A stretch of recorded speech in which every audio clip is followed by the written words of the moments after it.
Hi recruits, hope everyone's safe and healthy. Today we'll be covering the topic about basic first aid and let's get right into it. Question of the day, what is first aid? First aid is help provided to the sick or injured person until full medical treatment can be available. Basically, it's someone on the spot who can provide help to the casualty before any paramedics can arrive the scene to bring the victim to the hospital.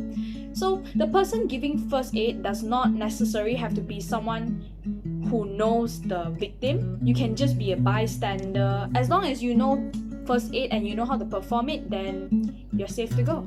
Why is first aid important? It's important because it enables one person to assist an injured or ill person, and basically you'll be able to save the person and help the person from a dangerous situation. Second, you can benefit from learning first aid because you'll be able to perform first aid on yourself if you have the need of it and if there's no one around to help you. Now we'll be going through the 10 basic rules of first aid. Rule number 1 is to keep calm and not panic, because if you start panicking, the victim will also start panicking. Rule number 2 is to keep a lookout for danger, be alert of the surroundings and if there are any danger around, so you don't become the next victim or casualty. Rule number 3 is to remove the victim from the position of danger if in one. And rule number 4 is to check if the patient is breathing. If not, give CPR. CPR means cardiopulmonary resuscitation. Rule number 5 is to deal with any sort of bleeding. Rule number 6 is to send for medical help if necessary. Rule number 7, don't waste time to deal with small matters because the casualty might be suffering from bigger injuries. Rule number 8, if you don't know what to do, don't do. Call for help. Rule number 9, don't give anything by mouth. Rule number 10, remember the facts, so that when medical care arrives, you will be able to explain the situation. For example, if the victim has been unconscious, for how long, and how did he or she become unconscious or what happened.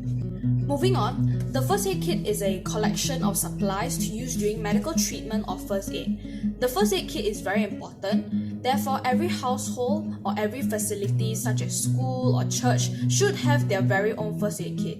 Everyone is also advised to have their own first aid kit to use during times of emergency. So, first aid kits come in many different sizes and have many different supplies.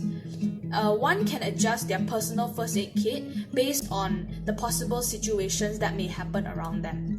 For example, in Boys Brigade or in camp, the possible situations are muscle cramps, bruises, ankle sprains, blisters, etc.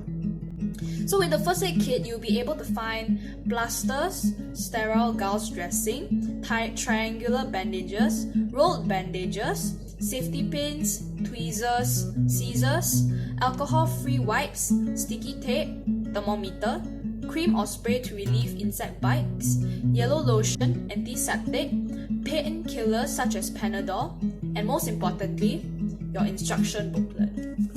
Now we'll be going through the possible situations that may happen around us in our daily lives. So first, when one is injured. When one is injured, you will have to check the surroundings for any danger, and if it's necessary, you will have to call for medical help. And after that, you will carry out the first aid. Secondly, when one is unconscious and breathing. If there are no other injuries that does not allow them to move, put them in the recovery position such as below.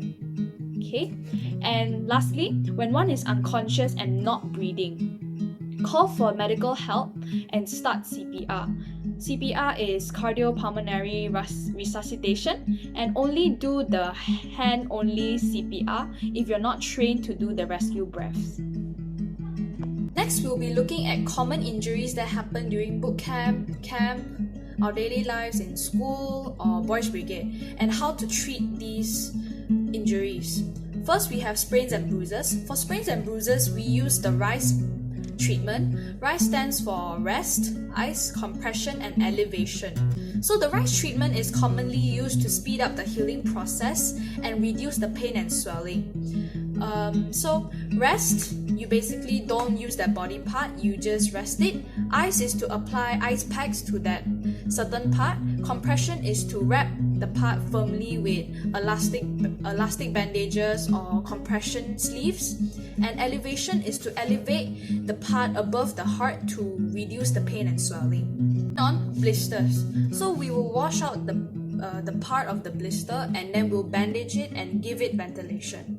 Then we have muscle cramps. So for muscle cramps, we will stretch and massage that part and apply heat or cold, heat packs or ice packs.